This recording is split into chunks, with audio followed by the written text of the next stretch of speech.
We're back with another episode of the Another Enemy podcast. It's your boy Kali Salam in the building, and I got my brother here with me. You already know. G-Reg, GX, DJ GX. Yes, sir. Yeah, man. So We back. talking off this. Forget it. Lori Harvey. Let's get it. Yeah, let's get it. Let's get it. How you feel about what Boosie said, bro? Man, so if y'all don't know, Lil Boosie basically he made some comments on Lori Harvey, where in which he said something to the effect of we shouldn't praise the Lori Harveys of the world. We should praise the men who run through the Lori Harveys, not the women who get ran through, bro. So what's your thoughts on that, bro? I mean, when I was watching it, bro, he got a point, bro. He said because people was like, oh, that's goals, you know what I'm saying? That's X, Y, and Z. Mm-hmm. And he was like, if getting ran, you know what I'm saying? Like, you get ran through from X amount of rappers, that's goals to you. If that's goals, then hey. Right. And it's crazy because I ain't really realized how many entertainers she's been with, bro. You know what I'm saying? Like, Yeah. I don't know all, but it's just like. But one question I had, and I was gonna research this before we came up here. But what does like she really do? You know what I'm saying? Let's be real. Besides everybody knowing her as Steve Harvey's daughter, what does Lori Harvey do? Man, bro, you know I'm not gonna lie to you. I really don't even know, bro. You know what I'm saying? So it's like, I mean, I know she's a beautiful woman and all that, but it's like, I'm just still comparing her to like the Kim K's, the Amber Roses, the Black Chynas. You know what I'm saying? Where she's like, they just, I don't know, bro. But what makes me mad is that when you a rapper, like who did she? I can't remember if they said they said first, but when you a rapper, it's like I don't think that's cool with talking to a girl that's been with other entertainers. Yeah. Even in our day, you know what I'm saying, we just the average guys, and you know what I'm saying, living in Columbus, Ohio. Right. It's like I still don't want a girl that I know a lot of dudes in Columbus went through. Facts. And they're not even famous. You might not even hear about them. You know what I'm saying? So I don't understand that, bro. I think, bro, it's crazy to me because it's just like I feel like a lot of times, bro, women don't want to hear this these days, but that matters to a man. A lot of men are not going to want a woman who's been with a lot of different dudes. But what I want to know is, see, the thing about it is this. I feel like as a man, you should never ask your girl how many niggas she been with. Because it's gonna hurt your feelings when you it's gonna hurt your feelings. And 9 times out of 10, they're gonna lie anyway. So if they're gonna lie anyway, bro, no receipts in my pocket. If they're gonna lie anyway, why even ask? You know what I'm saying? Like I won't ever ask a girl how many niggas she's been with, just off the simple fact that I know I'm not gonna like the answer if it's a lot. But the problem with the Lori Harvey situation is you're doing it in the public eye. You know what I'm saying? So it's not like nigga, we're all keeping track of this. You know what I'm saying? You can't really escape that, bro. And I feel like the reason why a lot of men don't want to be with women who have been with a lot of dudes is it just you come with a lot of baggage. You know what I'm saying? Like people look at it on the sexual level. Yeah, niggas don't want that girl being ran through on a sexual level. But to me, bro, it's more like I know when a woman has a lot of partners that she's had in the past or a lot of niggas she slept with or whatever, some of them niggas is gonna pop back up at some point, bro. You know what I'm saying? And that's what I was gonna get to too.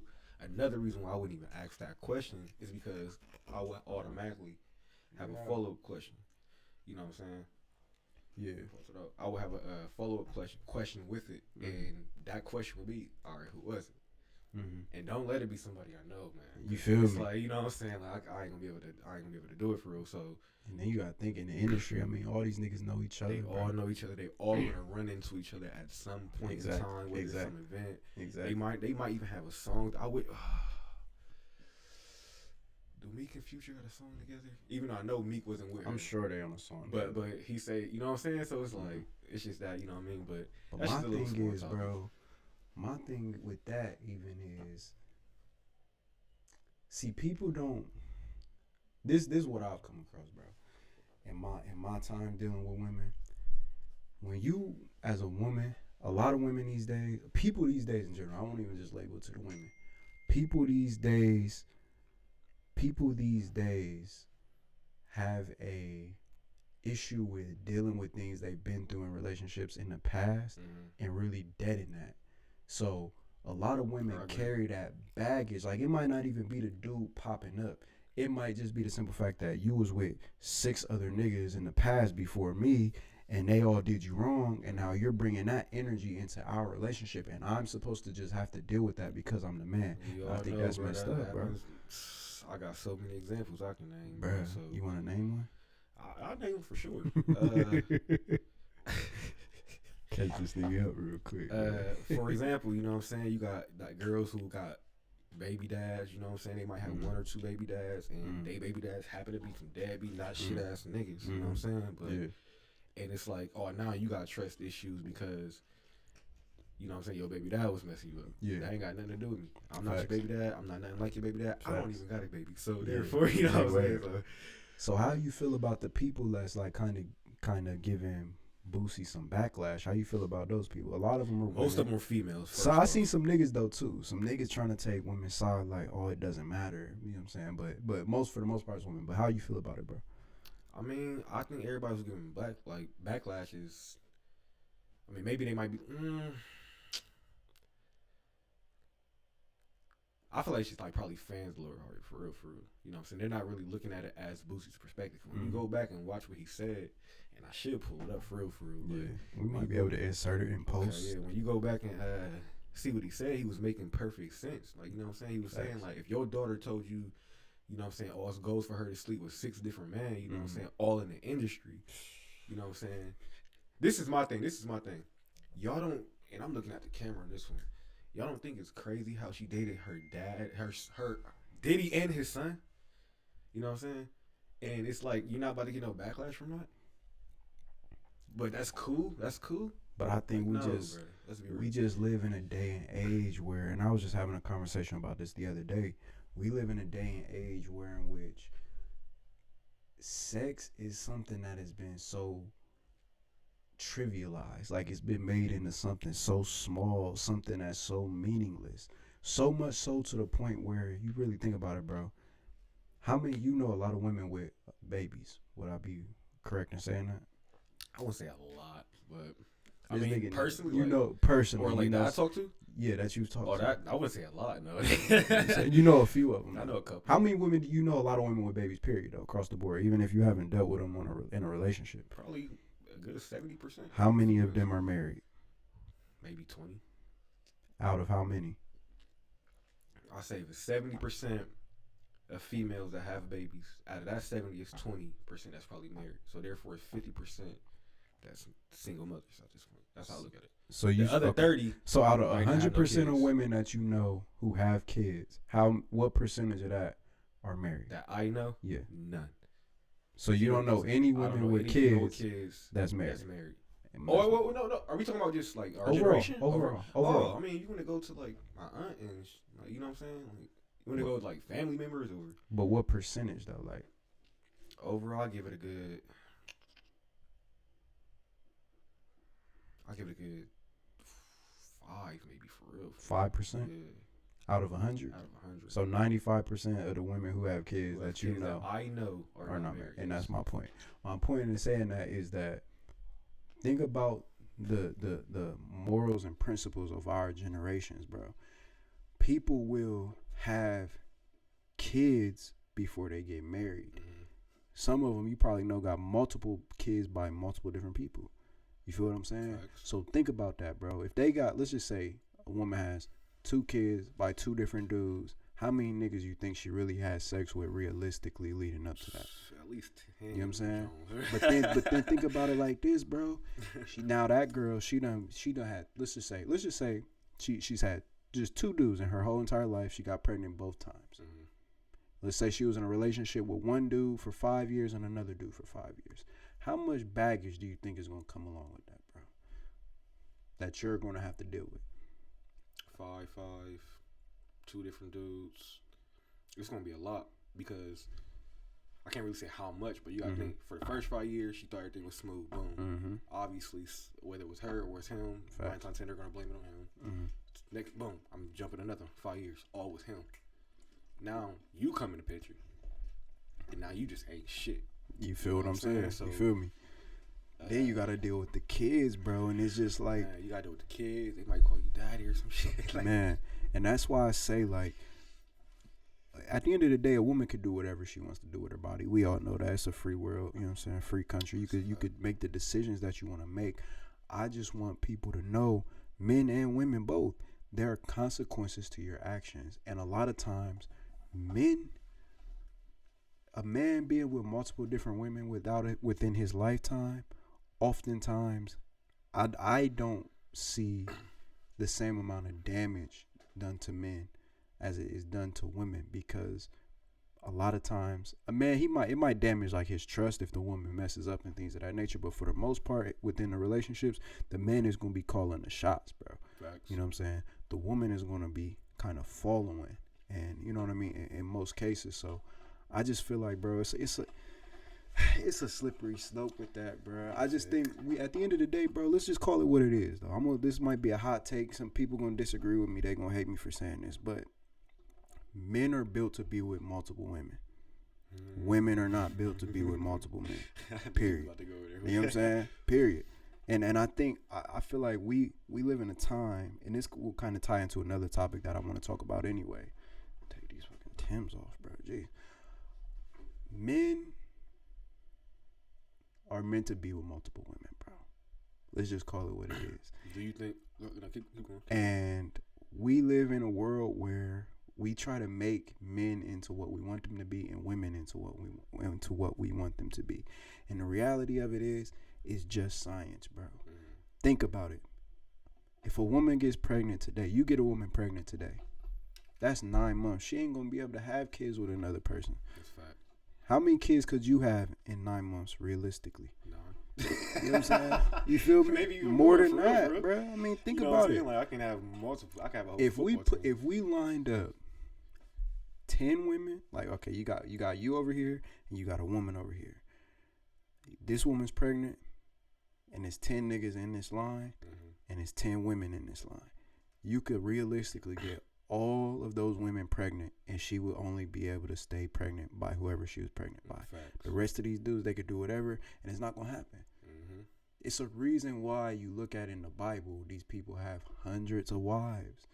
You don't really find the women with hundreds of husbands. They got one. So it's a reason. Let me touch on this. Okay. Do you feel like it's okay for a man to feel like that, and for women to have to accept that's what it is? Absolutely. Okay. They did it in the past. Okay. Why are we trying to make things into something that is not today, bro? I don't get it. You got to remember, I'm Muslim, so we can have up to 4 wives. But this is not something that the Western world has made monogamous relationships the only acceptable relationship. They don't do this in Africa. They don't do this in the Middle East. In some places in Asia, they don't do this. The reality of it is, in the West, they've made it to where relationships are structured in a very specific way, a very strict way. And the question is, why?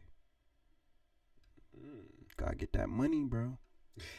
Think about it. Think about it for real. Like, let's think about it like this, bro.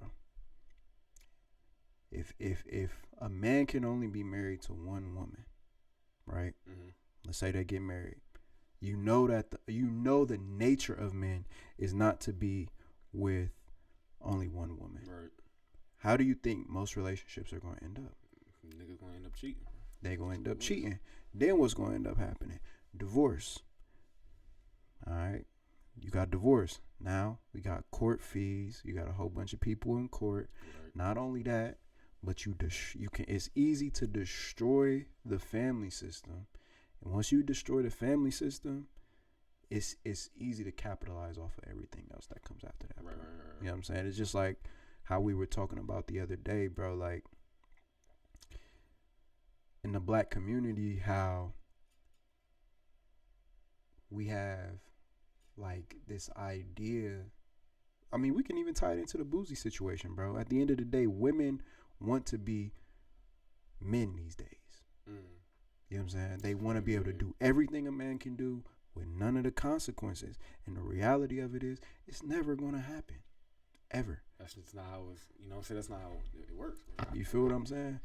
And it's crazy to me because you look back within our history just as black people in this country, bro, and it's like you look at post 1965 when you had a women's rights movement and the feminist movements and all of these different things, you start to see a divide amongst the black family structure, bro. And it's like, who do you think is capitalizing off of this? Because it's not black people. You know what I'm saying? Okay. And that we could get deep on that, but we'll bring that back up later on. You know, so maybe another one. Switch it up a little bit. Facts. Getting a little deep. You know what I'm saying? All right. We can. Let me see. All right, this is something we was talking about. You know what I mean? And it's crazy too. You know, we been watching Kevin Samuels and yeah, word up. It's the Godfather, man. It's crazy because I was watching the episode earlier, and he said he was telling this girl to rate herself, and he was like, "What do you?" He said, "What do you look like?" She said she's a 5 in the morning, and then a 6 like when she get herself together. And then he goes on to say, "Well, what do you look like without, you know what I'm saying, the hair, the makeup, and all that, lashes and all that?" Yeah. And she said, "I look the same." And he straight like, "No, you don't." Yeah. Now let's fast forward. Let's go to what we was talking about the other day. You got girls wearing weave and lashes, and you told me, bro, that females spend $1 trillion a year. And just in weave, the hair, bro. You know, no, in the hair care industry. Oh, that's okay, weave hair included. care. Okay, weave included. So hair care products. Black women in particular. And then we was going on to talking about, you know what I'm saying, how you feel like I think you guys said this, but let me know if I'm wrong. Like how they want to look like it, but they shame white people and all that. Cause so you know you want to elaborate on that a little bit. You know what I'm saying? Bro. We was talking about it the other day. The reality of it is this, bro. How many times do black women who get weave put weave in their hair that looks like black people's hair, bro? Just call it what it is. Yeah, it's not. You know what I'm saying? You look back at pictures from like anywhere prior to like the 1980s, 1990s, maybe even the 70s, like maybe mid to late 70s. Anything prior to that, women had afros. Right. Curly afros. You know what I'm saying? Curly afros. You feel what I'm saying? And so once you start to see the bro, this gets so deep, bro, because it's like let's just call it what it is, bro. Do you think that black women really love being black? Let me say it back. Not love being black. Love the look of black hair. Obviously not, bro. You got to think about it. How many people do you really know, bro? Out of all the females. And so we want to do the percentage game. Let's do the percentage game. Who do you know out of all? Give me a percentage that don't use weave. Out of all the women that I know, women you know. Man, it's not a lot, Probably bro. gonna be the same shit. I said 5.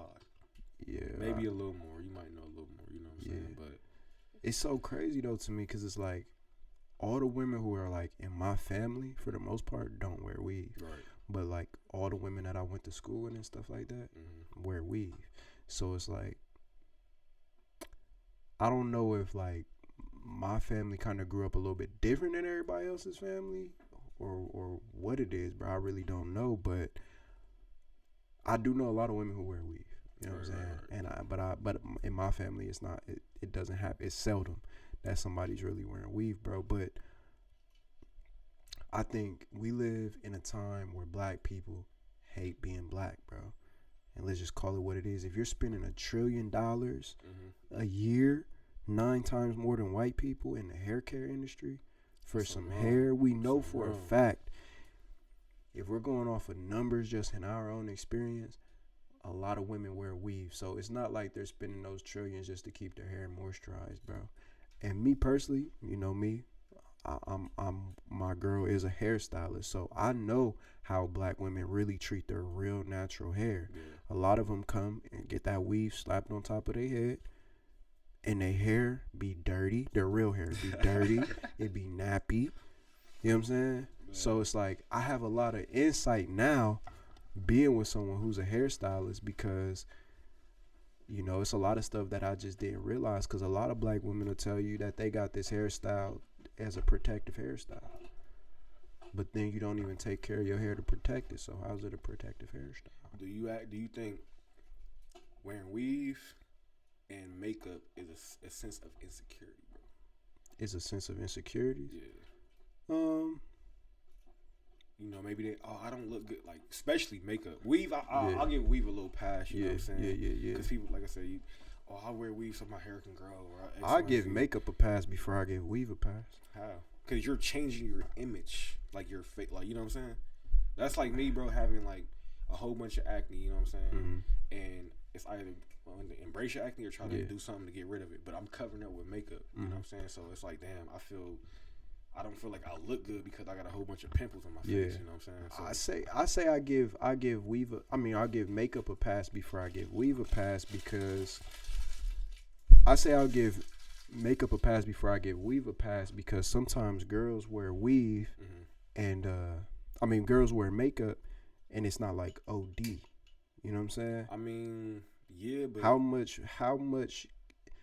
If you put a little light layer of makeup, maybe like, you know, your eyebrows, get them together, maybe a little eyeshadow, maybe a little lipstick or something, versus putting a whole different person's hair on your head, bro. Come on, it's like it's a little bit different to me. You know what I'm saying? Yeah, I feel you. You feel me? It's crazy. Shout out bro. to the P Secret scandal, by the way. You know what I'm Oh saying? no, that's not the P. No, that ain't that. No, I got that from IKEA. You know what I'm saying? But we do got them Peace Seekers candles coming on the way, bro. You know what I'm saying? PeaceSeekersBrand.com. First 100 people to sign up will get a special discount on them prices, man. Because, you know, I know people love discounts and whatnot. You feel what I'm saying? So PeaceSeekersBrand.com. Just enter in your name, first and last name, and your email. And you'll be good to go, bro. We got the Peace Seekers hoodies coming out. You know what I'm saying? Peace over depression. First collection, peace over depression. We got the hoodie. We got the tracksuits, which I'm wearing right now. We got the crew necks, t-shirts, candles, and cologne coming out. You know what I'm saying? So it's gonna be fire. Pretty soon, I'm not gonna put a date or time, but we're gonna have some hats coming too. Yeah, for sure. You know what I'm saying? You know what I'm saying? It's gonna be, you know, nothing but blessings, you know, inshallah. Yes, sir. But no, I think before we wrap that topic up, bro, black people spend $1 trillion a year on hair care products, like, bro. And for y'all who listen, you know what I'm saying, when he first asked me how much you think, I just said, what I say, $1 billion? Said $1 million? One of the two. Yeah, I think you said $1 billion. I think I said $1 billion, but then he hit me with the trill. I'm just like, and this I can see over like couple of years, maybe like, but a year, bro. That's nah. This is my thing, bro. It's gonna be a hot take, bro. I'm telling you. Hope y'all like my smile. This is my thing about that, bro. Is this? Because the reason let me tell y'all how we even got on this topic anyway. I was telling him about how pretty soon someone I know is gonna start trying to sell hair. And she was telling me about the prices that some of these people charge for hair and some of the price that these women spend to buy weave. And she was telling me there's some women who spend over $700 for weave. My thing is this, bro. Nigga, first of all, I'm in the process of creating a brand right now, Peace Seekers brand. Do you know how much $700 can make you? Versus you putting that on your head. And so you can't ever tell me this. You cannot ever say, I don't care what people think about me. Ever. You like do. The proof is in the pudding, bro. It's like, and that's why it frustrates me with black people, bro. Because we make so many excuses about stuff. But we spend 9 times more than white people in hair care products. And I'm not just getting on. We're not just talking about females when it comes to, I don't care what nobody think about me, because at the end of the day, the dudes be doing the same thing. You know what I'm saying? So I don't want to make it seem like we, you know what I'm saying, backlashing females, because you got to think, niggas, I don't care what people think. But you buying this jewelry. Exactly. You going buying the most expensive shoes you can find. You Balmain jeans. Mm-hmm. You know what I'm saying? Gucci sweaters. Facts. Bro, like I told you the other day, this what I'm wearing right now, I put a whole outfit together, and I guarantee it probably came from H&M. You know what I'm saying? Facts. And that's really not caring, because nigga, I probably got on what? Maybe $100 the whole entire outfit, bro. Mm-hmm. The whole entire, even the jacket, like. Yeah. But y'all going buying $300 to $500 shoes. Facts. So I'm not, you know what I'm saying, I don't want, for the female listeners, I don't want you to think we just talking about y'all, because it does apply to males too, you know what I'm saying? So don't try to say, oh, I don't care what nobody think about me. You do. You care about your appearance. You care what people going to say. You care about people talking about, oh, you got that from. But at what point, bro, like, where do you think that this came from, though, amongst both men and women in the black community? This desire to, you got dudes who got on Gucci belts. Rappers. Entertainers. These chicks see Meg Thee Stallion, Cardi B, the City Girls, Real Ass, all that. No, they want to do that. Niggas see these niggas with chains on, bro, the Rolls Royces. It's just that, and y'all robbing yourself for real, from when you think about it. You know what I'm saying? Like, I think it goes back before that, bro. Before that, so you tell me where you. I think it goes back, bro.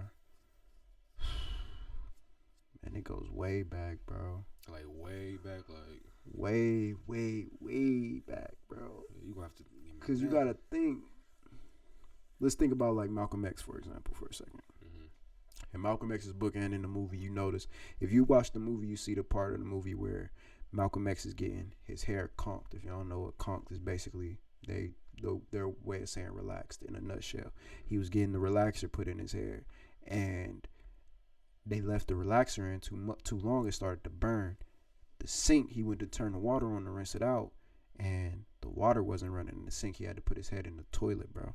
You know what I'm saying? And this is a story he tells in his book, and it's in the movie as well. Go check it out. But yeah, I think, bro, this, and also, side note, we're actually shooting this episode on the day that Malcolm X was assassinated. You know what I'm saying? So, inna lillahi wa inna ilayhi wa rajiun, from Allah we come, to Allah we must return.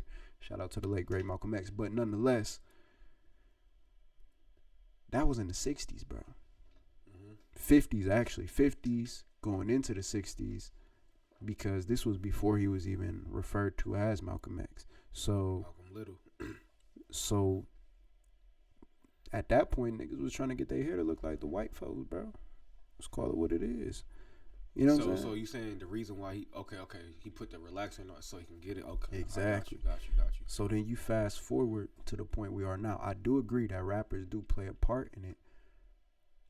And so at the end of the day, you think it's like the white man, because that's pretty much you said. I think, bro, when you strip people from their culture, you strip people from their religion, you strip their names away from them, what identity do you have?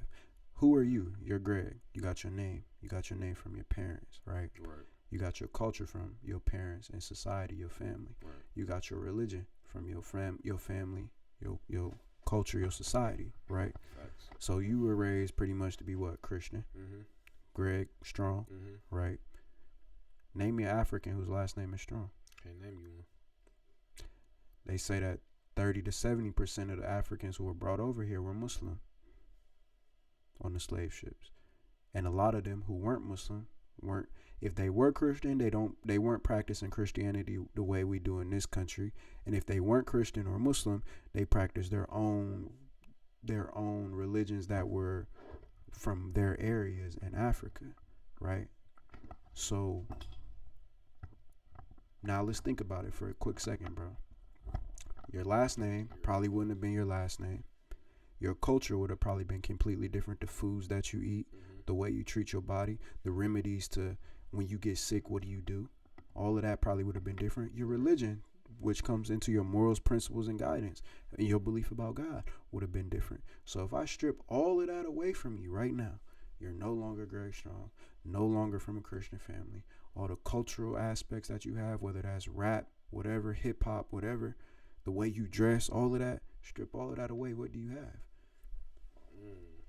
Nothing. And I'm going to tell you right now, that's why I talk about this on the Peace Seekers podcast, and in the process of possibly writing a book on it.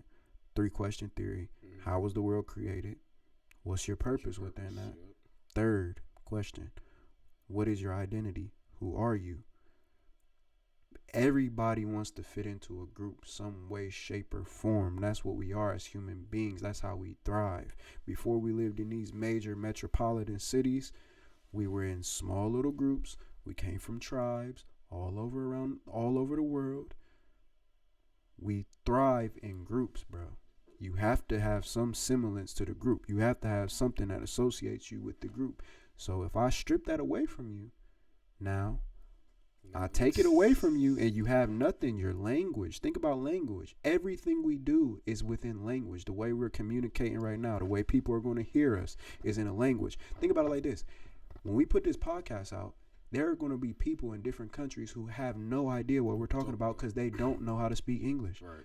Think about that how big of we would never be able to communicate.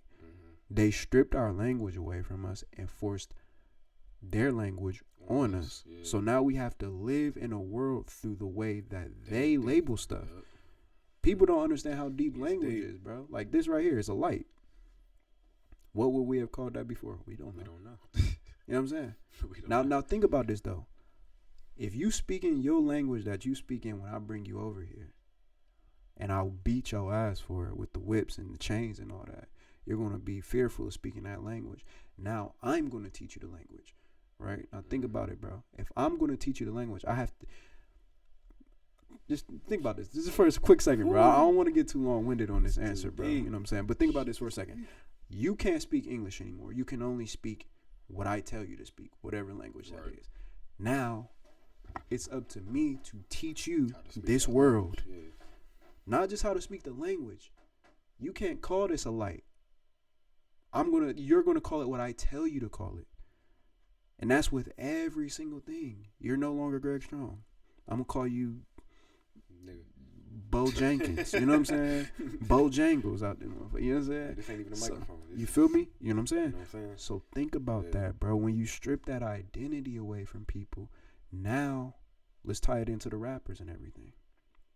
Our culture, we live, let's be real. We're black people. We live in America. A lot of us grew up in poverty. A lot of our culture comes from traumatic experiences, right? Think about rappers. You got rappers who talk about selling drugs, killing people, popping pills, so on and so forth. But they got chains on. You want a chain. It's shining. You want those shoes. You want the girl they got on their arm. You want that car they drive. You want that money they taking pictures with on the gram.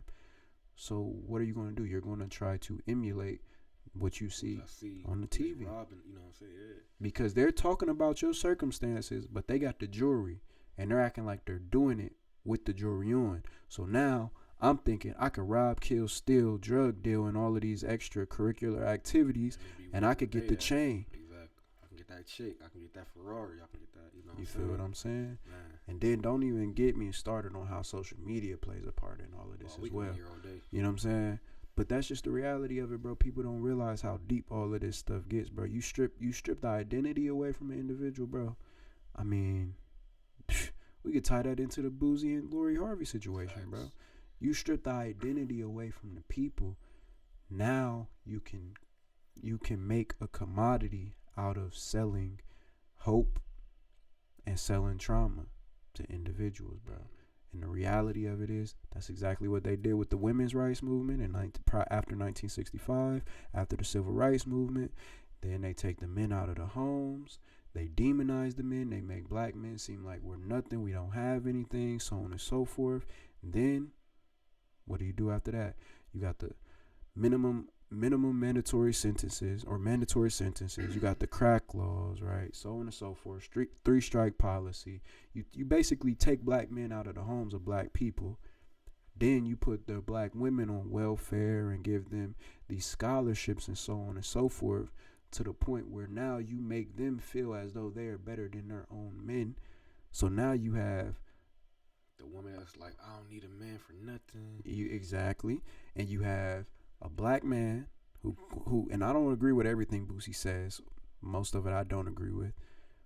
But to say a woman shouldn't just get ran through, and for people to have backlash against that, should let people know where we are at within society, bro.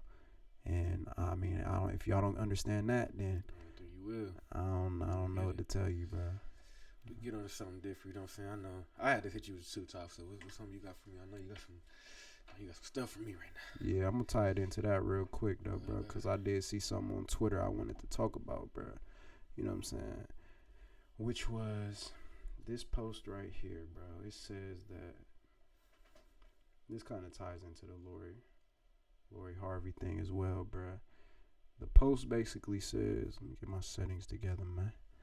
The post basically says a girl can respect herself and still take booty pics. What's your thoughts on that? I.e. putting their ass on the ground. What's your thoughts on that, bro? See, that makes me mad a little bit. And I'm gonna give an example too. It's crazy, bro. It's this girl, and of course I'm not gonna say her name. I follow her on Facebook, and I've known her since middle school. And she goes on live all the time, bro. She's shaking her ass. Like some of the statuses she posts, and I wish I could say this status, but she's gonna know. You know what I'm saying? But it's like some of the status she posts, like, oh, I want a man to come over and do X, Y, and Z, or I just want this done to me, and then you get mad when a nigga hit you up saying what's up, and then and she had the nerve to say, why is all these dudes in my inbox trying to do X, Y, and Z? I'm looking for a man. How? Yeah, word up. You know what I'm saying? And you respect yourself. It's like,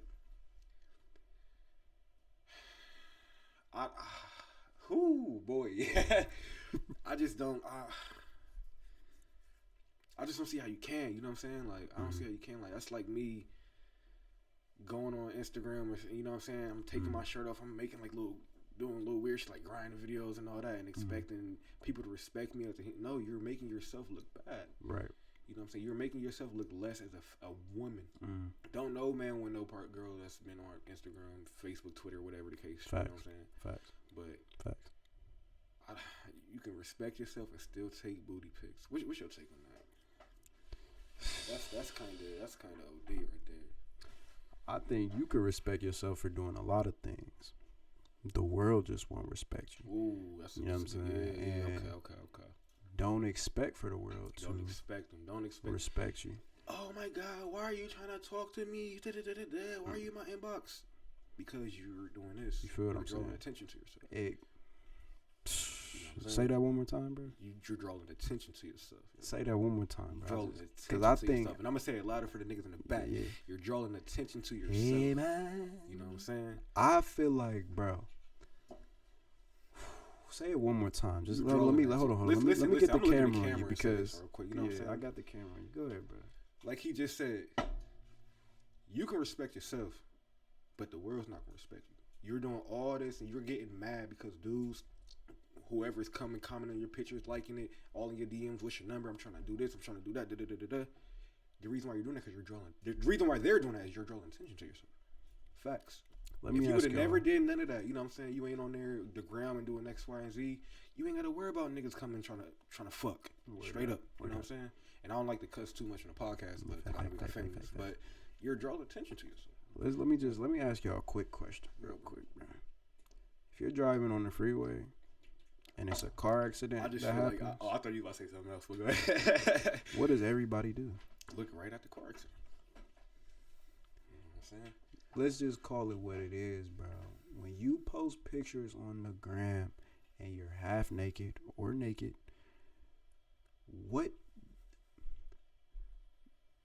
do you expect to get from people? That's what I really want to know. You want to know another thing that kind of makes me mad? Yeah. Is why do you got to post it? If you want to be comfortable with your body and all that, you want to feel, you know what I'm saying? You want to, I mean, yo, you're drawing attention to yourself. Yeah, you know. And that's the thing, bro. It's like we live in a time where niggas will try to justify anything, bro. Anything. I should be able to post whatever I want on social media without people hassling me or without dudes trying to talk to me in a certain way. Let me tell y'all ladies something right here, right now, bro. As a man, when a man sees you naked on the gram, let me just tell y'all what it is real quick, bro. The respect that he was going to give you goes out the window. Straight out the window. I'm talking about rolls the window down and jumps out. That's where the respect hits the button and jumps out the window. Why is that? Because now you claim to have respected yourself, but did you? Now you look easy. You know what I'm saying? Now all I have to do is kind of play off of that attention that you wanted. Hit you with a, hey, you look good, you look beautiful, your body looks da da da da da. I got you. Here's a follow-up question for the females. Let me ask this question. If you're in a relationship with a man and he's on Instagram, you know what I'm saying, taking daily pictures with his shirt off, you know what I'm saying, he might be in like some tight underwear or something like that, you know what I'm saying, you could see all his shit, X, Y, and Z, you're not going to be like, oh, well, he should be respected. You know what I'm saying? You're going to look at the same way. So it's like, and on top of that, bro, when it comes to females, what makes me mad, bro, is the simple fact that you're not going to do that when you're in a relationship with a man. So for you to be like, oh, I feel like that we should be, I mean, I guess I can only speak for myself. Yeah, you know what I mean? But if my girl's doing that and we're not like, and we're in a relationship, it's a problem. Because at the end of the day, you're showing off your body to another guy. And it's crazy that you're a Muslim man because females have to wear hijabs, stuff like that, you know what I'm saying? But it's like, I just don't see how y'all feel like y'all should be respected when y'all putting yourself out there like that, and then y'all say the stuff you do, like it goes back to the girl I was talking about on Facebook, and expect people to not react to what you're doing. The reality of it is, bro, and this is just some people, sex sells. Let's just call it what it is. Let's be real. Sex is, again, and it's crazy too. Would you be like, oh, I got an OnlyFans, but you still respect me? No. And the thing about it, bro, is you tie it back into the Lori Harvey situations. How many women do we know who are really famous for actually doing something that's worth being famous for? Like you said, what does Lori Harvey do? We don't know. I know she's Steve Harvey's stepdaughter. I know that. But, I mean, does she have a business? Is she a singer? I don't know. She got a product I meant to like see what her occupation was. You even look at somebody like Kim Kardashian. Kim Kardashian now has brands and businesses and things of that nature. But how did we initially hear about her though? Sex tape. Sex sales. Let's go to Black China. I still don't know what she does now, but how do we know? You feel what I'm saying? Let's go to any rapper. Before even Rob Kardashian and Tyga, she was a stripper, bro. You know what I'm saying? So and that's the same thing with Amber Rose. Facts. You know what I'm saying? So you know what I'm saying? I just don't I mean, that's to each his own, I guess. Sex sales, bro. It's easy. Sex sales, violent sales, drug sales. And in the black community, bro, we buy into trauma every day. I just don't. It gets to a point, bro. It's like we talk every episode. We damn near talk about the issues black people are facing in this country, bro. And the reality of it is, we're going to keep going through it because we don't want to take accountability for our actions. It's just like women going at Boosie for saying what he said about Lori Harvey.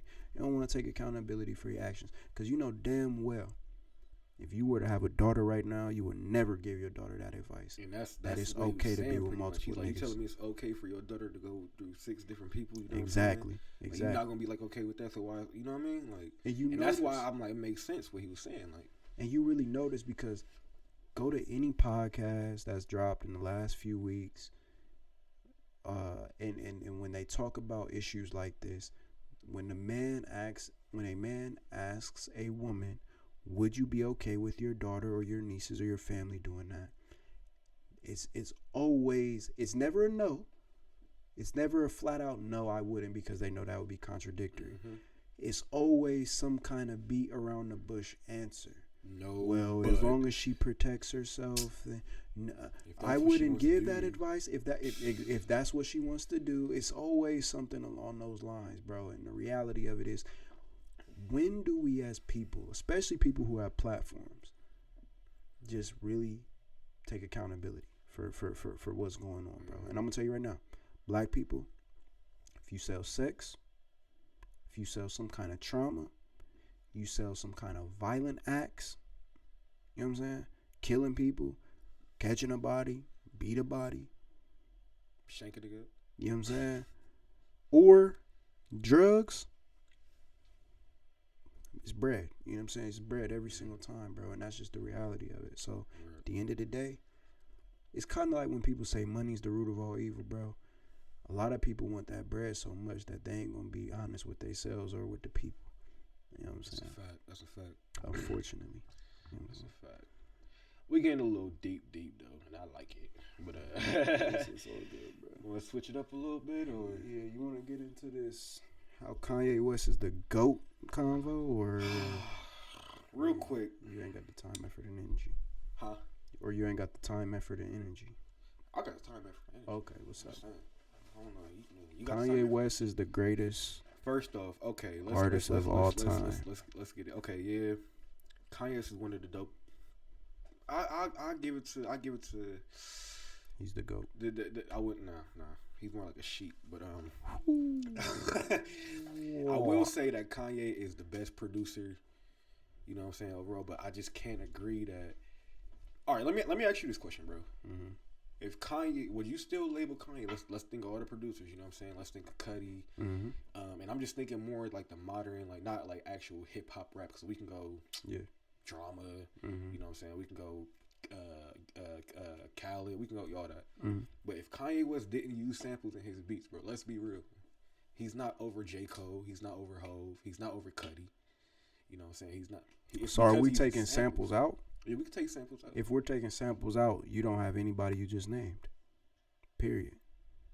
You don't have a J. Cole. You don't have you. All right, okay. Would you agree? Would you agree that he uses more samples than any producer you know? No. Who uses more than Kanye? Every producer uses samples. No, I'm saying who uses them more? Like every producer. No, I don't think any producer you can name. If I pull up their discography, all of their hits are going to have samples. See, I don't think like people. Every single one. And then another thing that makes me mad too, like let's go to the workout. That we gotta get down. Yeah. And then you got Kanye the workout plan. Mm-hmm. If you notice when the hook work out and then you got the workout plan, it's the same, right? Mm-hmm. So why does Kanye reflip it? We just talking about Shaka Khan and Through the Wire. He made that. He could have kept Shaka Khan's actual voice. And it's still probably, I think it still would have been dope. But why, you know what I'm saying? You don't, It wouldn't have been dope, bro. He had to put his own twist on it. Listen, bro, this is the reality of hip hop. Let's just call it what it is.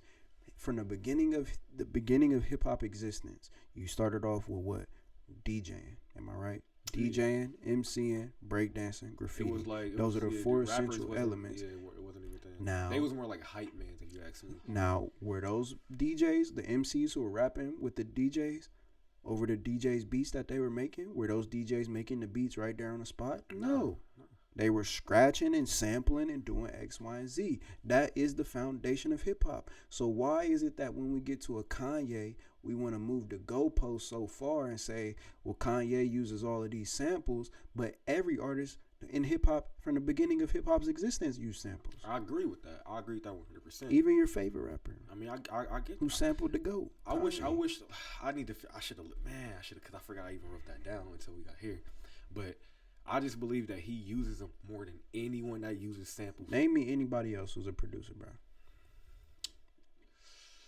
Talking about like Kanye's style or just anybody? Anybody, bro. Let's go to Jermaine Dupri, just because. You think Jermaine Dupri don't use samples? No, I know he does, but let's say you don't think Kanye uses way more samples than Jermaine Dupri?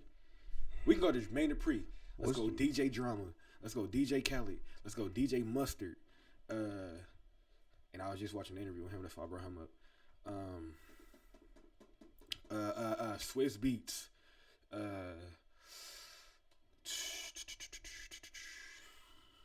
It's a couple I can't really think about, but what you think are some of Jermaine Dupri's biggest hits, bro? Yeah, I think they like me.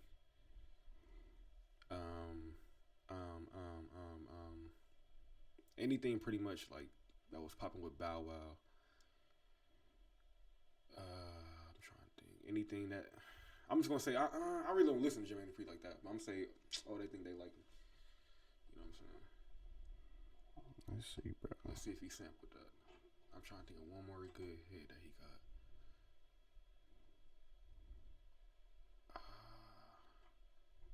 Yeah, see if that's sample. You know what I'm saying? We gonna see if that's sample. What's the official name of that song? I think they like me. Yeah, I think that's what it is.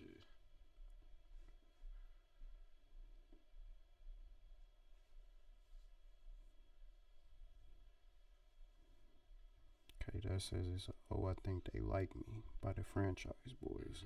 Sample. So let me go to that. Oh wait, that's the Lean With It, Rock With It. Okay. You know what I'm saying? That is. Oh boy. And then that is just like samples of their own songs. So Jermaine Dupri, I don't think he really got enough hits to be even in this conversation, we bro. can't. But the reality of it is, everybody samples, bro. You can't name me one of the top producers in the game right now who doesn't sample, bro. All I know, when I start getting produced, I ain't sampling, bro. You're a lie. They gonna be able to name. Everybody samples, bro. The only way you would be able to not sample realistically, let's call it what it is if you are someone who just knows how to play every instrument. How many people know how to play every? You could do drums. You could definitely do the drums. You could do some stuff on the keyboard, but could you do it to the magnitude that you need it to be in order to make the top quality beat that matches up with the quality of beats that's coming out right now? And the answer is probably no, bro. I mean, I think that's all you really need is a keyboard, the drum, for real. You know what I'm saying? Like, you gotta think of all the instruments that you can use on the keyboard, though. Think about it like that. I mean, but are those instruments not technically samples as well, though? I mean, really samples of the instrument, if you want to put it like that. But it ain't you actually playing it, though, is what I'm saying. Okay, I'll give you that.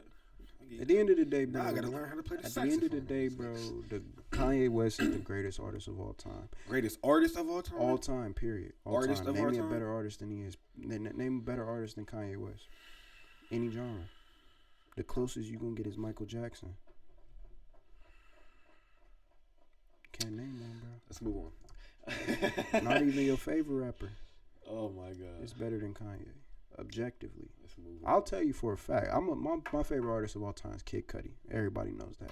At the end of the day, Kanye's the GOAT, bro. He's the GOAT. I wouldn't say he's the greatest. Who's better? Who's better?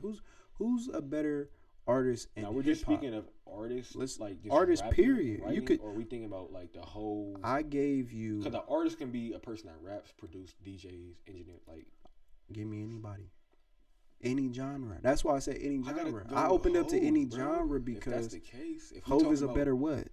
Now that's what I'm saying. Like we talking everything that comes with being him. An artist, not just bars. I'm saying overall artist. The look. Okay. Body of work. Okay. So that's like albums, consistent albums, singles, features, the overall look of an artist. Anything people producing out. Anything. Listen, I'm going off of. All right, let's narrow it down to like 5 categories. Got you. Let's go bodies of work. Bodies of work. Let's go legacy. Let's go. If you want to put hits in there, we can put hits. Let's go effect that they've had on the industry. And number 5, let's just say, I mean, we could keep it to those 4, really, so if you want. Wayne will fit in that category? Wayne will fit in that category. No? I'm gonna tell you why Wayne doesn't fit in the category, bro. All right, go ahead. Have you seen Wayne's dreads? Oh my gosh, what does these dreads got to do with anything, bro? Wayne would be in the category, but is he better than Kanye? No. I'm not gonna win this argument, so we're not. Is he better than Kanye? You put him above Kanye and everything I just said. Legacy. I don't even know what all I just said. Legacy, body of work. Bodies of work. You said the look, and overall effect that they've left on the industry. You would put Wayne above Kanye? I'll take the look out. Well, I guess. I give up. Who else? That's why I said any genre. I said any genre to make it a little bit easier for you. Cause hip hop, you're not gonna bring nobody up in hip hop. The closest you'll get in hip hop really is probably Jay, Cole, Wayne, and maybe Drake. That's the closest you're gonna get to a Kanye, just on effect they've had on the industry. The only reason why for real Kanye is probably be over them to me because that nigga, you know what I'm saying, his producing skills. I wouldn't even say because of the producing skills. I would just say his bodies of work are better. Kanye West has the most classic albums in the game. Period. Hands down. When you go from beginning track number 1 to the last track, I mean, My Beautiful Dark Twisted Fantasy, bro, is a classic album. Hands down. Production, lyrics, features, style, overall message, overall premise, rollout, marketing, all of that. My Beautiful Dark Twisted. There's not a lot of albums that come out in the hip hop industry that even touch that. I'm not gonna lie to you, bro. I couldn't give you five. Okay. All right. I mean, this is something that I've been seeing a lot. I mean, we're not. I know for a fact we're not even gonna talk about this for more than a minute and a half, bro. But what's making me mad, bro, is this nigga 6ix9ine, bro. Like I said, I know this is something. I know you don't give a fuck about this guy. I don't give a fuck about this nigga, but it's just making me mad, bro, because it's like, why are you acting like this tough dude that you know you're not, bro? Like, what did we just talk about, bro? Identity. and it's like this nigga got 6ix9ine tattooed on his crazy. face, It's crazy bro. because it's like I don't even want to talk about that. I just want to say it. Like, it's just making me mad, bro. Like, don't be tough when you got 6'7" big armed security guard niggas that's not gonna let you get touched by nobody. But you want to call out Meek Mill, you want to call out the other two niggas and shit like that. But I think 6ix9ine is the equivalent of one of these OnlyFans models, bro. You have to be able to reel the people in with something when you don't have real talent, bro, and that's just what it is. And at the end of the day, with 6ix9ine, he's put himself in a situation where people don't want to hear anything from you, bro. The thing about it is 6ix9ine, he's not somebody who I would say is a rapper, but he can make songs that these kids listen to. I think it's just the energy he puts out. It's not necessarily the lyrics. Like, you think you watch a 6ix9ine concert, this nigga coming out in his draws. Yeah. You know what I'm saying? Yeah. Like, jumping in the crowd, and then you watch any of his videos, he just doing the dumbest stuff, you know what I'm saying? Yeah, like, but I just think it's the energy, but it's like, I just can't respect a dude, anybody, bro, who's in the court, from Treyway, it was him right there, and they'd be like, you a rat, that's the fact, nigga. Yeah, facts. Bro, come on, man, come on, you making yourself look goofy, bro. Everybody knows what you did, you making yourself look goofy, bro. But look at the times we live in, bro. Like, we live in times where a man who, I won't even say he had real talent, but there were some songs where I could hear it and be like, I understand why people like this song. You know what I'm saying? Especially young kids. The energy, like you said, the beat selection, the way he uses his voice with the, you know what I'm saying? I can't remember what all he said in the songs, but just that yelling, you know what I'm saying, over the beat. I understand why kids these days like Papa that. Nigga like I win. You feel me? You know what I'm saying? My thing is this. Why couldn't you have just used that to propel you? You would have went so much further, bro. I have so much respect too from you know the what I'm industry, saying? you know what I'm saying? And it's like, it's literally niggas that would not do a song with you because of which, you know what I'm saying, you doing this extra. You feel what I'm saying? And it's like, you had a second chance, bro. You got out of prison right after you snitched. You could have just came out and, hey, listen, I understand that what I did was not street. I understand that what I did, I am a rat. I snitched. I take accountability for that. I was being something that I wasn't. And then just make the music. Like, why? You know what I'm saying? It's like, like I said, this. I ain't even how does a keep rat going call into someone else a rat, bro? I mean, exactly, come on, like, exactly. That's the pot. And the crazy thing is, you're like, it was proven. You know what I'm saying? The reason why he's calling Meek a rat is something Meek probably never even knew about. You know what I'm saying? He wasn't the one who snitched. Yeah. You snitched, bro. Yeah, what up? But it's crazy, bro. We was talking about this, and I know we getting close to time. Yeah. We was talking about this the other day, bro. How white people were like mad at interracial couples. White people are mad at remember not mad, but remember how we saying like, I take mad out, yeah. But why racist white people hate black people? Yeah, and how it's because it's gonna be some more black people in the world because of the simple fact that there is interracial couples. You know what I'm saying? Mm-hmm. I mean, it's not really opinion. I feel like that's more facts. You know what I'm saying? That's gonna happen. And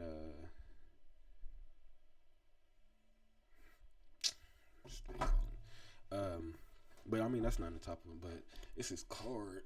Before you ask me that, bro, I feel like to kind of sum up what I was saying is just this, bro. I feel like,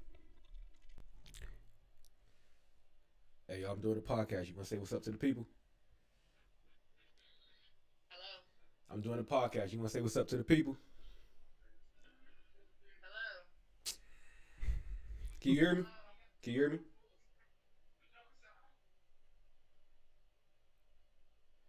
All right, sorry for that shit.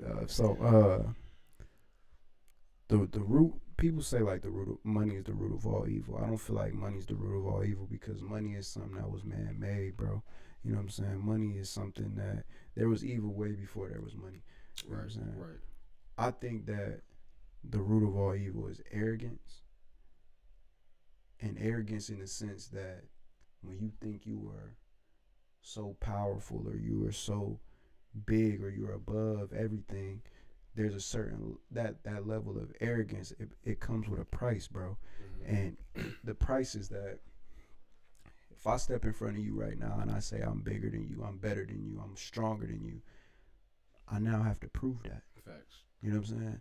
And I'm like, fight me then, nigga. exactly. You know what I'm saying? And anything that you do to instill some kind of fear in me when it comes to that idea of power, that's going to create an insecurity within myself.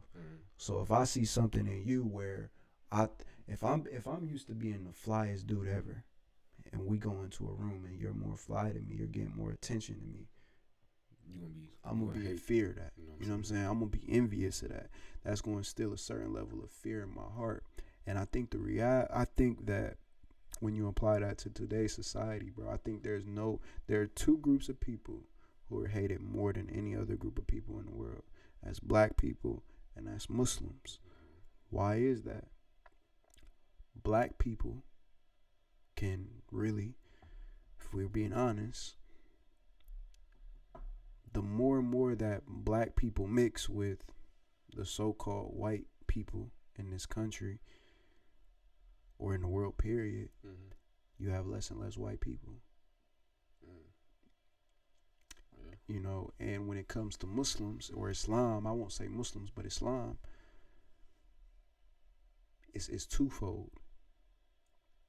You have a huge population of Muslims who have ownership to the resources that the world wants to thrive off of, such as oil, gold, things of that nature. But Islam, the religion, destroys all of that. Because now if Islam takes over, you can no longer separate individuals by color. Right? Right. You can no longer even separate individuals by class. Right? Not only that, but what the West thrives off of, which is the debt of human beings, the debt of people, meaning you go to the bank and you get a loan for $50,000. I'm going to give you the loan, but I'm going to charge you this ridiculous interest rate, and you better not ever miss a payment no matter what. I don't care if your whole family passes away. I don't care if you lose your job.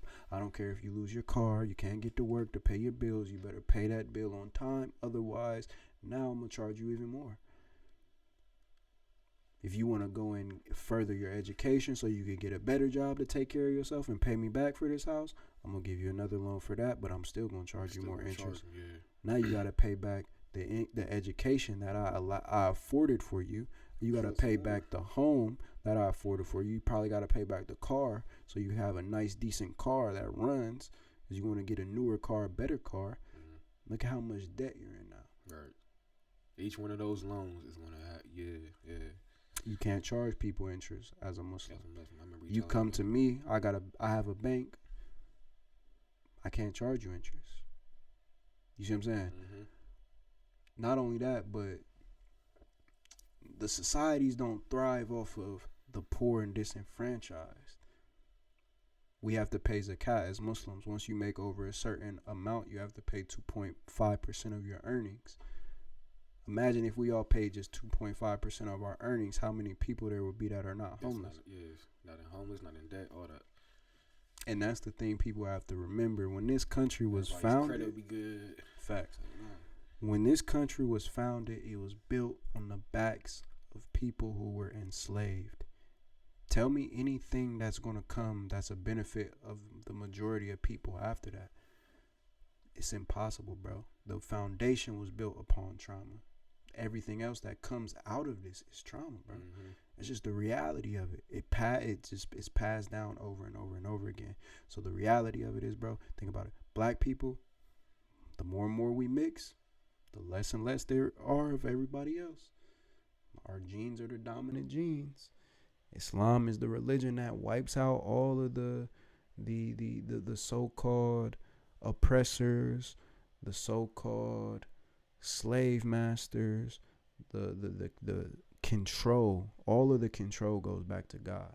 You know what I'm saying? We say Allah, but all of the control goes to Allah, not to the people. So it's like, what two groups of people really get hated on more, bro? But the reality of it is, though, your skin, when it's mixed with someone else's, it becomes the dominant gene, bro. It's bigger than gold. Facts. It's bigger than any resources you can have, because you are the one who can destroy the people. You know what I'm saying? What? You got a card for us? Got a card for you, bro. Yeah, we gonna go ahead and pick one too. You gonna pick one? Go ahead, though. We might just end it on this because we're a little over time. Name one thing you love. Okay. Name one thing you love about the way you were raised.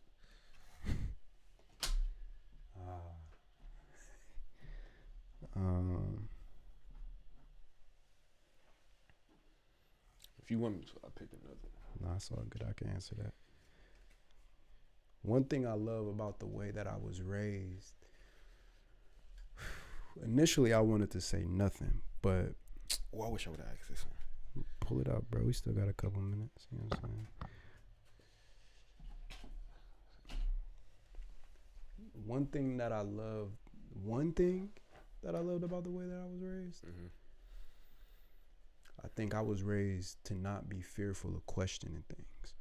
A lot of people are fearful of asking questions. I'm not.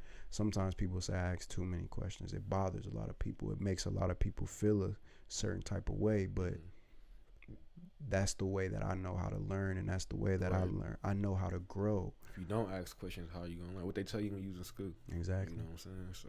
But I think a lot of times people are fearful of being questioned. People are fearful of asking questions because they don't want to be questioned. And I've never been fearful of asking questions or receiving questions from other people. And I think a lot of that comes from the way that I was raised, because when I asked questions, it wasn't like shunned upon. You know what I'm saying? Okay. It wasn't something that people like kind of belittled me for. I just asked questions, and I've also never been fearful of speaking how I feel. Right. And I think those two things go hand in hand. Yeah. Because when I ask questions, I don't mind people getting upset with me over it. You know what I'm saying? I feel you. You know. What you think about that, bro? What you answer that question? One thing that I guess I would have to say,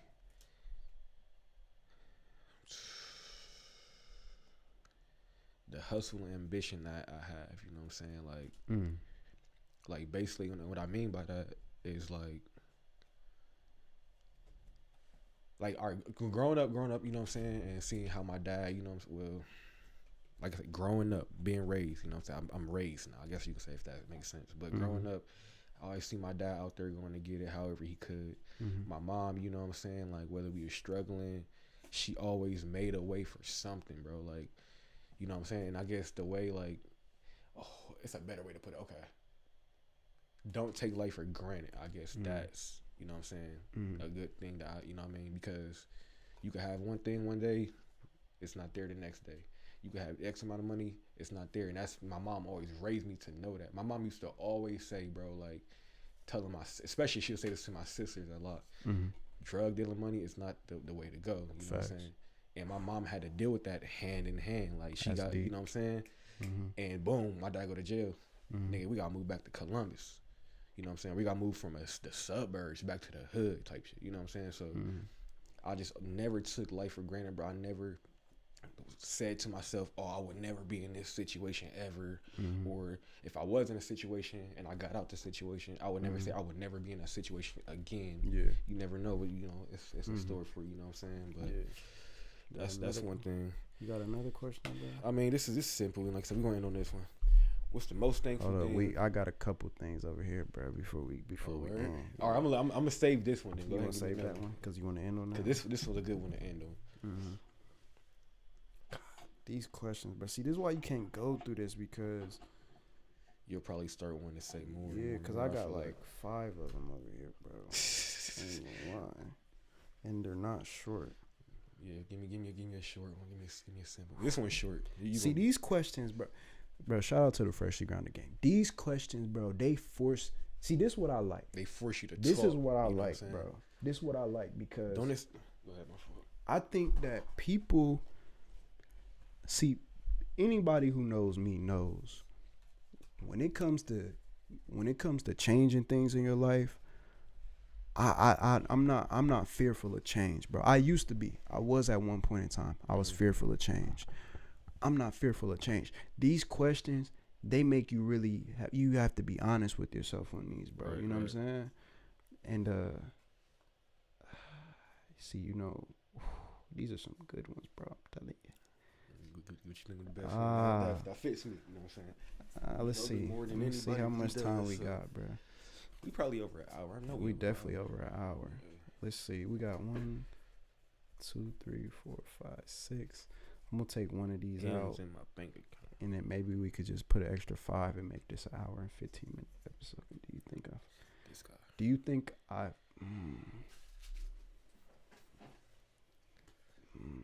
don't know which one to go here. See, that's deep because we had a conversation about this, but I don't know if either of us are ready to bring that up. So I'm gonna leave that. I'm gonna just pass that to you. We're gonna leave that out for now. Straight up. What was a point in your life when you started believing in yourself? I always believed in myself. You know what I'm saying? Now, it's a point in my life where I kind of got down. It was like losing hope on certain things, you know what I'm saying? But, I mean, when it comes to just... I mean, like, all right, growing up, you know what I'm saying? Like, I'm just going to start from when I pretty much became an adult, you know what I'm saying, if that makes sense. But I just knew, like, certain things I wanted to do. It was like you gotta believe in yourself and you gotta push yourself to the limit to do those things. And I've never, you know what I'm saying, been to where I was like, nah, I can't do that. I can't do this. I don't got the energy. I ain't got the driven, you know what I'm saying, to do it. So, I mean...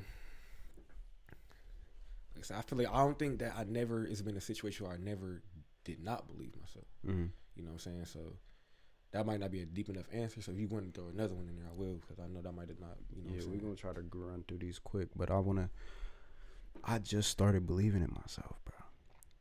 Like in the last year. I can see why you would say that. Oh, you said within the last year? Yeah, within the last year, bro. I just... Maybe even... But you got to think in the last 6 months, and that's bro. Why you wearing the Peace Over Depression hoodie right now. It's like you might have felt like that, you know what I'm saying? Bro, you know, because of what you was going through. I never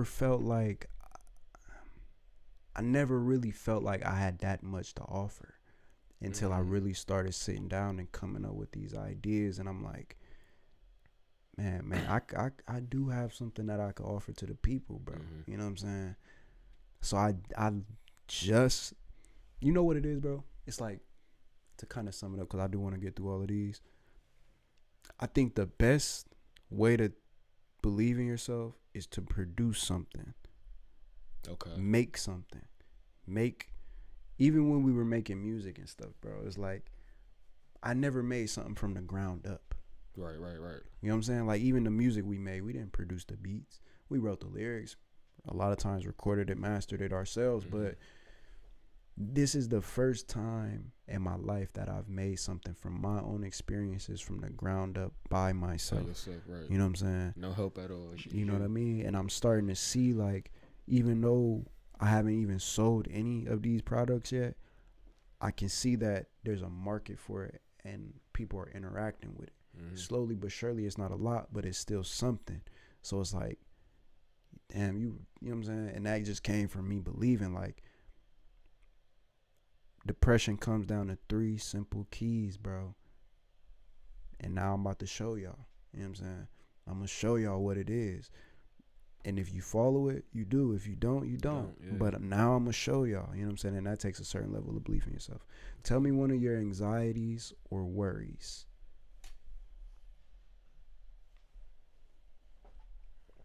Anxieties or worries? I mean, I worry about a lot, bro. A lot. You know what I'm saying? So that's kind of a tough one.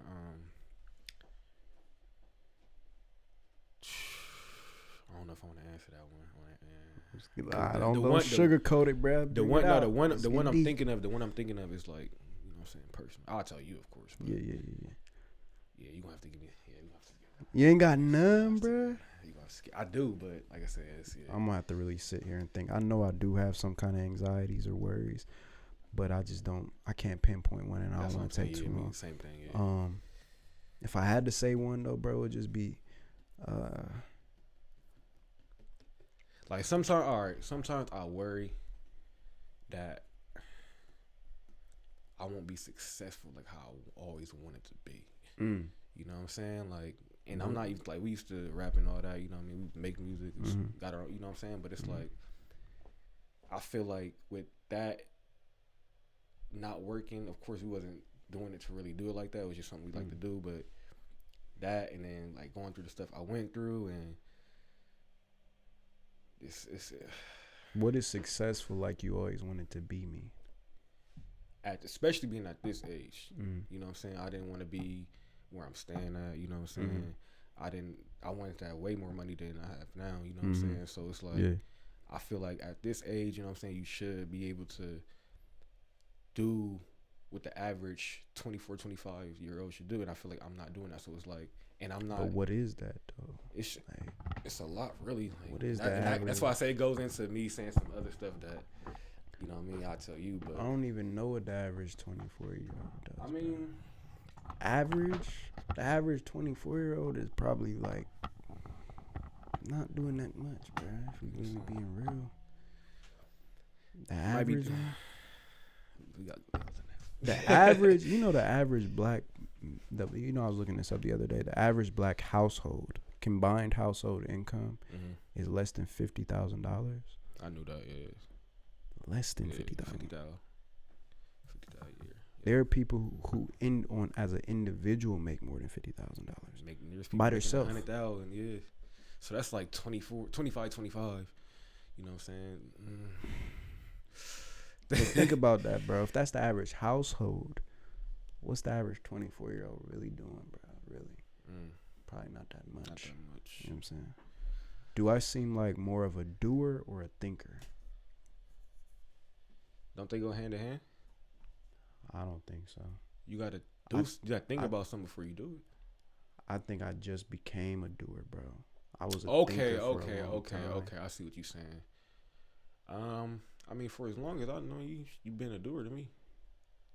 You know what I'm saying? Like, I mean, this is how I know people's perception of you is not your own perception of yourself. And I think sometimes people judge themselves maybe realistically, but maybe too harshly at the same time. I think it just all depends on, like, also you gotta think, like, all depends on what it is that you're thinking about or plan on doing, your situation in your life at that time, whether it's something physical, emotional, financial, you know what I'm saying? But I think it just all depends on, you know what I'm saying? Like, it's a lot of things that I thought about doing, never did.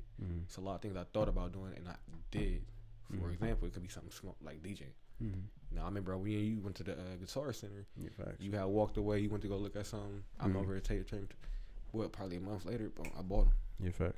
You know what I'm saying? I taught myself. But that shit's something small, because it can be like a whole bunch of things. Like, it could be, you can go business wise, like, how you doing, bro? Clothing line, you know what I'm saying? So I just think it depends on, like, where you at that moment when you're thinking about it. Because you can think about something. I can think about going to, I could think this nigga Monty. Hold on, watch this. You on air right now, so don't say nothing stupid. Say what's up to the people. Yeah, don't incriminate yourself. Oh shit, what's up, man? What's up? You know what I'm saying? Give me like 2 minutes, bro. We almost done. Oh shit, I got you. You good? Shout out his Instagram if you don't know. Oh shit, that's okay. Like, I can think about buying a house tomorrow. That's the only thing I can't do is think about it, because I don't got the money for it. Yeah, facts. You know what I'm saying? So I think it just depends on where you at in your situation, bro. Yeah. But we gonna end it on this real quick, man. Got you. What is one thing you most thankful to Allah for this week? Life. I was about to say the same thing. All right, this has been another episode of the Another Enemy Podcast. Man. I want to thank y'all for listening. because I am Greg DJGX. I want you to follow my Instagram at G_ATM. You know what I'm saying? Follow the group Instagram at another_enemy. Make sure y'all subscribe to the YouTube, Another Enemy Podcast. Make sure y'all follow my brother's Peace Seekers page. Make sure y'all be on the lookout, bro. He got some stuff coming, so make sure y'all be on the lookout for that. Once again, thanks for listening. I'm gonna let my brother close it up. Yeah, man, it's your boy Khalid Abdul Salam, man. Man, what's some wise words we could lead the people on, bro? Be a doer, don't be a thinker. You know what I'm saying? I think I was a doer. I think I was a thinker for a very long time. I'm just now getting my beak wet, so to speak, and doing the things that I've thought about. And I'm gonna tell you right now, it's not as hard as you think it's gonna be. It's not. You do all that time procrastinating, sitting, waiting, and then you look back on your life and it's like, man, I'm now 60, 70 years old and I didn't do any of the things that I said I wanted to do. So do it now, bro. Don't make excuses. Even when you feel like your back is against the wall, you can still push off of that wall. Right. You know what I'm saying? Even if you have to struggle in the process, do it. You know what I'm saying? Give it up and just apply your best foot forward every single day. You know what I'm saying? And be realistic though. You ain't gonna buy a house tomorrow if you ain't got the bread for it. Facts. You know what I'm saying? But you can go and find a better job to get you to that point. You know what I'm saying? That's also doing. You know what I'm saying? Facts.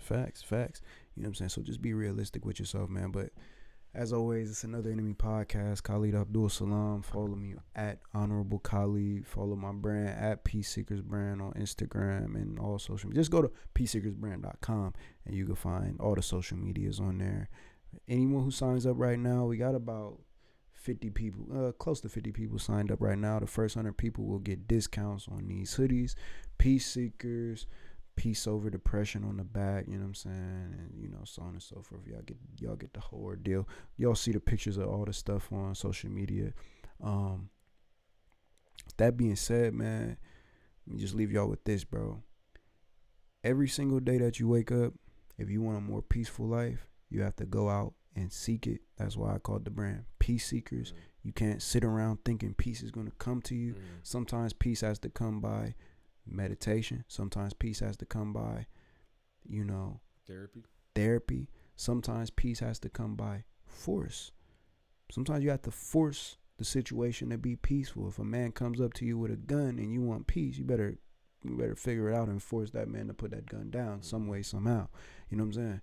But a lot of times, peace comes by the way of accountability, and that's the thing people don't want to talk about. Out of all the topics we done talked about in this whole entire conversation, aside from the music, a lot of it has to come down to accountability, and holding yourself accountable is the most important step of that, and that's just the reality of life, bro. So if you want peace, go out and seek it, bro, and seek it by any means necessary, man. You know what I'm saying? So yeah, like that being said, Another Enemy Podcast. It's been a pleasure. You know what I'm saying? As always, man. Yes, sir. Peace.